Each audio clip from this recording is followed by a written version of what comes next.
మన ఇప్పుడు మిర్చి పంటలో వచ్చేసి మిర్చి పంట భాగంగా మనం మొదటి నుంచి ఇప్పటి వరకు 3 దఫాలు ఎరువు చేయడం జరిగింది. అండ్ నెక్స్ట్ 6 సార్లు స్ప్రే చేయడం జరిగింది. అవేవో తెలుసుకుందాం ఇప్పుడు. ఫస్ట్ మనం మొదటగా మొక్క నాటిన 15వ రోజు నుంచి అండ్ నెక్స్ట్ దాంట్లోకి వచ్చేసి ఒక డిఏపి దాంతోపాటుగా శాన్మాక్స్ ఎనర్జీ కలిపి చల్లి గుంటకు పంపేయడం జరిగింది. అండ్ నెక్స్ట్ అది చల్లిన నెక్స్ట్ రోజుకే ఒక మోనోకోటోపాస్, దాంట్లో కస్ఫేటు, నెక్స్ట్ సాఫ్, ఆ 3 మిక్స్ చేసి స్ప్రే చేయడం జరిగింది. అండ్ నెక్స్ట్ అది స్ప్రే చేసిన తర్వాత ఇథియాన్ తీసుకొని రావడం ఉంది. ఇథియాన్ 50 EC ప్లస్ దాంట్లోకి సల్ఫర్. ఆ టైంలో మొక్క వచ్చేసి పాత ఆకులు ఉన్నటువంటివి ఎల్లో కలర్లో వచ్చేస్తాయి. సో అవి గ్రీనిష్గా రావాలంటే మనకి సల్ఫర్ అనేది యూజ్ అవుతుంది. అండ్ నెక్స్ట్ మొక్క వయసు పెరిగి పెద్దగా ఉండడం వల్ల కొన్ని ఫ్లవరింగ్ రావడం జరుగుతుంది. ఆ ఫ్లవరింగ్ రావడం అప్పుడే స్టార్ట్ అయిందనుకో మొక్క అనేది ఎదుగుదల ఆగిపోతుంది. సో అందుకే మనకు సల్ఫర్ యూజ్ చేయడం వల్ల అక్కడక్కడ ఉన్నటువంటి పూత అనేది డ్రాప్ అయ్యి నెక్స్ట్ గ్రోత్ వచ్చి లోపల ఉన్న న్యూట్రియన్స్ మొక్కకు అందించేలా చేస్తుంది. ఆ తర్వాత వచ్చేసి పసుపు కలర్ ఆకులో ఉన్నటువన్నీ కూడా గ్రీనిష్లో వచ్చేస్తుంది. నెక్స్ట్ రౌండ్ వచ్చేసి 2 రౌండ్లు అయిపోయింది. ఆ తర్వాత రౌండ్ వచ్చేసి మనము 28 చల్లి మళ్ళా గుంటకు పోయడం జరిగింది.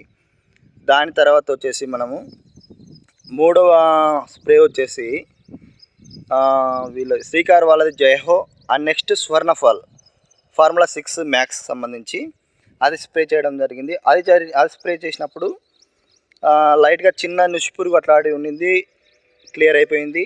అండ్ నెక్స్ట్ స్వర్ణఫాల్కి ఆకులు వచ్చేసి చాలా గ్రీనిష్గా వచ్చాయి. అండ్ నెక్స్ట్ వచ్చేసి 4 స్ప్రే అయిపోయింది. అండ్ నెక్స్ట్ 5 స్ప్రేలో వచ్చేసి అప్పుడు వర్షాలు స్టార్ట్ అయినాయి. దాదాపు అంటే 10-15 రోజుల వరకు వర్షాలు ఫుల్గా ఉన్నాయి. ఆ టైంలోన మొక్కలు కాండంకులు రాకుండా ఫస్ట్లో క్రిస్టల్ వాళ్ళది వచ్చేసి మన ఏదబ్బా బ్లూ కాపరును నెక్స్ట్ ఏరిస్ వాళ్ళది ప్లాంటోమెసిన్ 2 మిక్స్ చేసి మొక్క దగ్గర పోయడం జరిగింది. ఎక్కడైతే కాండంకులు వచ్చిన మొక్కలు ఉంటాయో అక్కడ పోయడం జరిగింది. అండ్ నెక్స్ట్ ఒకరోజు గ్యాప్ ఇచ్చి నెక్స్ట్ రోజు అవతల వచ్చేసి రిలాక్స్ 72 అంటే రెడమిల్ గోల్డ్ ప్లస్ ఎరిస్ వాళ్ళది ప్లాంటోమెసిన్ 2 మిక్స్ చేసి స్ప్రే చేయడం జరిగింది. మొత్తం భూమి అంతా తడిసేటట్లు స్ప్రే చేశాను. ఆ తర్వాత నెక్స్ట్ 5వ రౌండ్ వచ్చేసి బెనివియా స్ప్రే చేయడం జరిగింది. బెనివియా రిజల్ట్ ఇప్పుడు మీరు చూస్తున్నారు. మొక్క ఎట్లా ఉంది ఏం కథ అనేది మీకు తెలుస్తుంది. అంతకుముందు పెట్టిన వీడియోస్కి ఇప్పుడు పెట్టే వీడియోలోన ఎంత గ్రోత్ ఉందండి. మనం స్ప్రే చేసిన ప్రతి ఒక్క మందు వాల్యూ ఎప్పుడు తెలుస్తుందంటే మొక్క మీద ఎటువంటి ముడత ఉండకూడదు. అప్పటికున్న మొక్కకి ఇప్పుడున్న మొక్కకి గ్రోత్ అనేది హై ఉండాలి. అండ్ నెక్స్ట్ ఫ్లవరింగ్ కూడా స్టార్ట్ అయింది 42 రోజు కాబట్టి. సో అది 5వ రౌండ్ బెనివియా స్ప్రే చేశాను. అండ్ నెక్స్ట్ 6వ రౌండ్ వచ్చేసి ఈ బెనివియా స్ప్రే చేయడం వల్ల ఏమవుతుందంటే మనకు మొక్క ఏపుగా రావడము, నీట్గా గ్రీనిష్గా రావడం జరుగుతుంది. సో ఆ టైంలో మనకు తెల్లదోమ ఎఫెక్ట్ కానీ నల్లి కానీ త్రిప్స్ కానీ అటాక్ అయ్యే ఛాన్సెస్ ఉంటాయి. కాబట్టి వెంటనే బెనివియా స్ప్రే చేసిన 3వ రోజే క్రిజెట్ సూపరు అండ్ నెక్స్ట్ బయోస్పార్క్ అనేది భయం మందు కాదు, పస్రో కంపెనీది. అది వచ్చేసి ఆర్గానిక్ ప్రోడక్ట్. సో దాంట్లో అమినో యాసిడ్స్ ఉంటాయి. దానివల్ల ఎట్లా అంటే క్రిజెట్ సూపర్ అంటే పెగాసిస్ అది స్ప్రే చేయడం వల్ల తెల్లదోమ అనేది పేను అనేది మొక్క దగ్గరికి రాకుండా చాలా అంటే చాలా బాగా నివారిస్తుంది.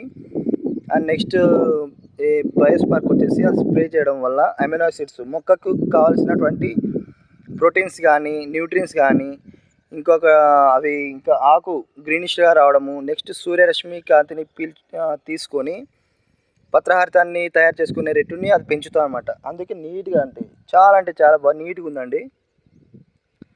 సో అది స్ప్రే చేశాను. ఇప్పుడు బెనివియా రిజల్ట్ అనేది ఇప్పుడు కనిపించింది.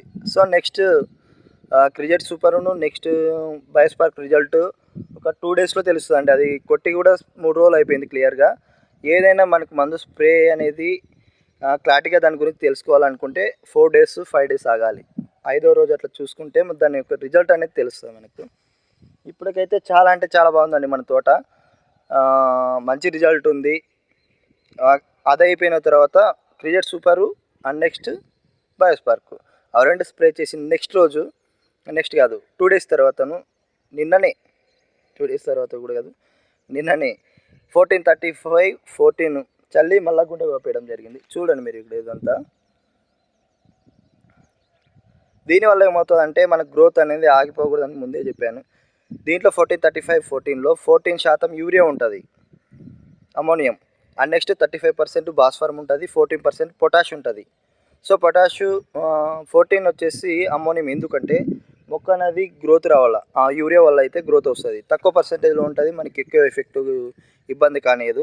అండ్ నెక్స్ట్ 35% వచ్చేసి భాస్వరం ఉంటుంది. ఈ భాస్వరం వచ్చేసి మొక్క యొక్క వేర్లో భాగాన్ని అధికంగా పెంచుతూ భూమిలో ఉండే పోషకాలను అందించడానికి చాలా అంటే చాలా దోహదపడుతుంది. అండ్ నెక్స్ట్ ఫ్లవరింగ్ రావడానికి కూడా స్టార్ట్ అవుతుంది అన్నమాట భాస్వరం వల్ల. నెక్స్ట్ దాంట్లో 14% అనేది పొటాష్ ఉంటుంది. సో ఆ పొటాష్ ఏం చేస్తుందంటే మనకు వచ్చిన పూత అనేది డ్రాప్ కాకుండా దానికి బలాన్ని చేకూరుస్తుంది అనమాట. సో అందుకే ఆ కాంప్లెక్స్ ఎరువు చల్లి గుంటకు పంపించడం జరిగింది. మీరు ఇక్కడ చూసుకోండి, నీట్గా అంటే చాలా నీట్గా ఉందండి. మీరు కూడా రైతు మిత్రులు, నాది ఇప్పుడు దాకా వచ్చేసి స్ప్రే, ప్రతి ఒక్క స్ప్రే అంటే 1000, 1300, 500,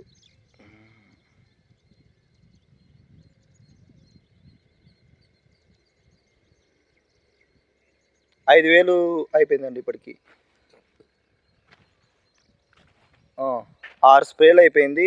5000 రూపాయల మందులు నేను ఖర్చు చేయడం జరిగింది, స్ప్రే మందులు వచ్చేసి.